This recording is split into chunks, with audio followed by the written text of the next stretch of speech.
Good morning, everybody. Uneducated Economist here. So in this video, I'd like to talk about the neutral interest rate. This is not something that a lot of people talk about. The neutral interest rate is the interest rate in which that the Fed funds rate is neither accommodating nor restricting the economy.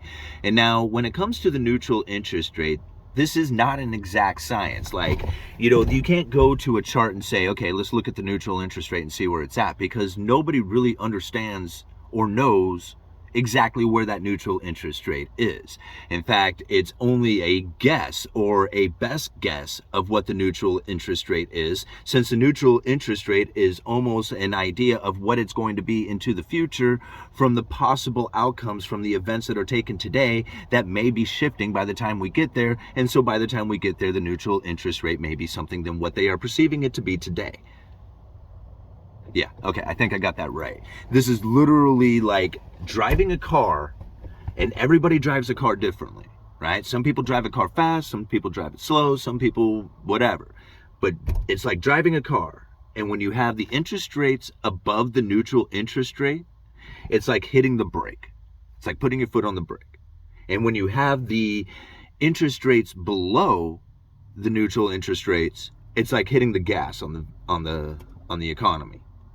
So when you have somebody who is easing up on interest rates, you're easing up on pushing the economy faster, right? Hopefully hitting neutral, where you're not accommodating nor restricting the economy, right? You're neutral. And then at times, if things are moving too fast, then you hit the brakes, right? So you don't crash the vehicle.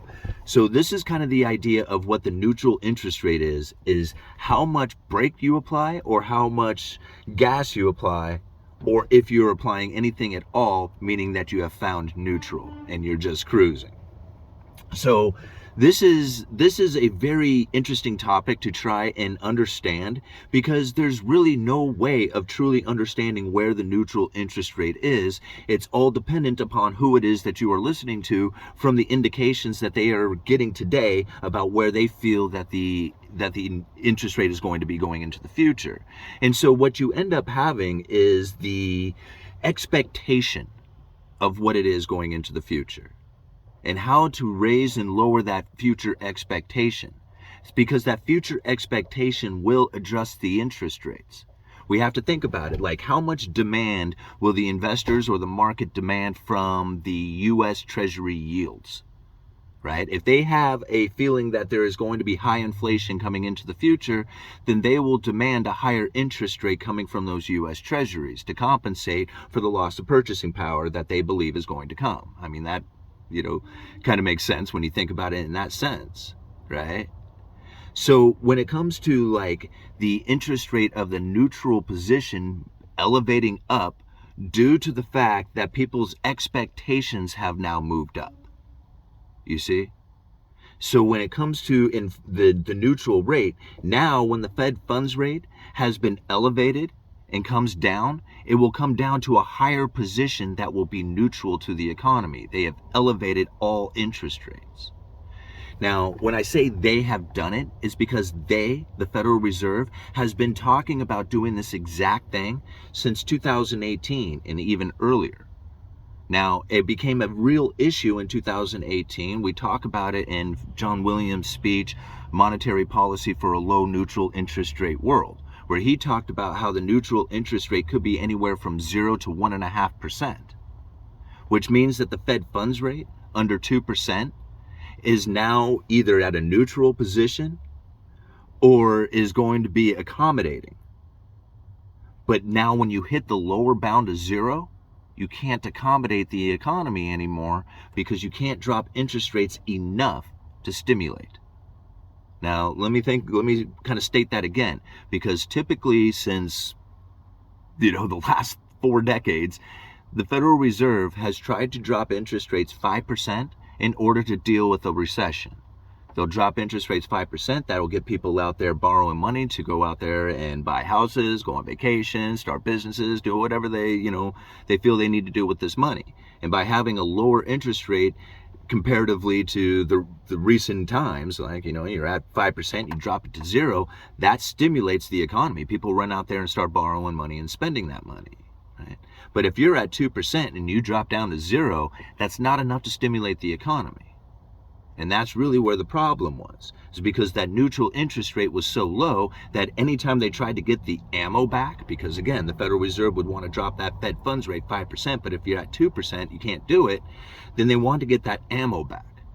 And that ammo is, is the Fed funds rate above the neutral rate. And so the neutral rate being as low as it was gave them very little room to operate in stimulation. Right? They couldn't do it. And so they had to use fiscal policy, where like the government went out and borrowed a bunch of money and spent that into the economy, instead of just the people going out there and borrowing it themselves. So now what they have done is that when you have created a situation, right, in which that the inflation expectation now is quite elevated, all interest rates begin to move up in following the U.S. Treasuries, right? Because the most safe and liquid asset out there is the U.S. Treasury. So if those things start to elevate, everything that you buy after that is going to have risk. So why would you put yield or try to seek out yield in something else when you can buy the U.S. Treasuries? That's the safe and liquid asset. And so if the Treasury yields demand starts to fall and the yields start to rise, right? The Treasury bonds start to fall and the yields start to rise. I think I said that right. Okay. then what you're going to have is all interest rates after that start to elevate themselves, as well as the market out there is going to demand a higher yield than what the U.S. Treasury is providing. Now, obviously, there are bonds out there that are going to provide a lower yield than the U.S. Treasuries, seeking the idea that the bond price itself will be able to move up in price as yields fall, and then you'll be able to sell that bond for a higher price. Those sort of things do happen, but for the most part, wherever the U.S. Treasuries go, all yields go. Right? So now this is the situation that we're now finding, is that neutral interest rate that was very low is now starting to elevate itself much higher than the place that it was before, due to the inflation expectation that people have going into the future. See, it was a low inflation expectation that was the Federal Reserve's problem. People just didn't believe it was going to be any inflation out there, or they weren't worried about it. And I shouldn't say they didn't think there wasn't going to be any.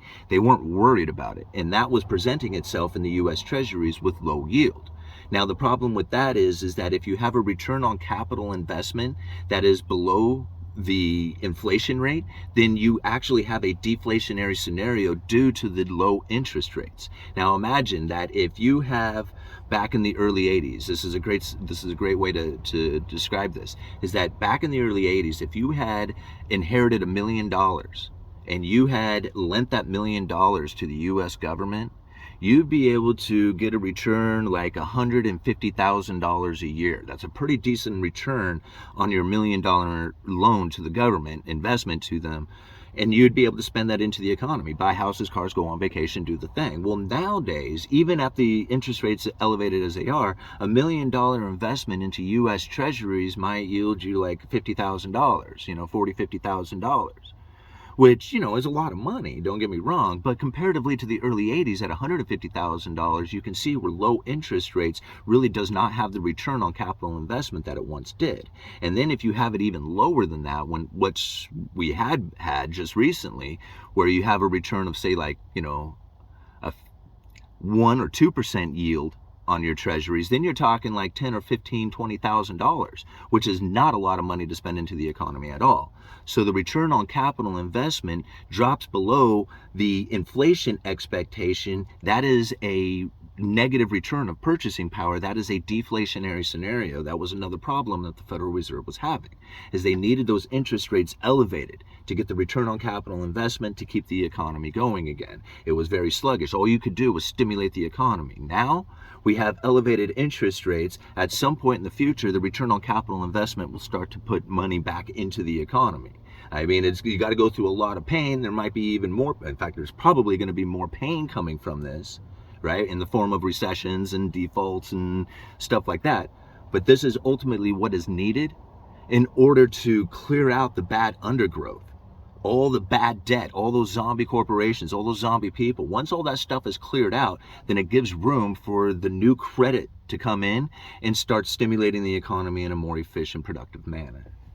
And that's ultimately what we're going through here. Now, I mean, you can look at all the devastating things and crap that's taken place in the world and pinpoint it, but that's how I see it, is that they're elevating that neutral interest rate. We'll talk more about the neutral interest rate, get a better understanding of that. Uneducated economist, you let me know.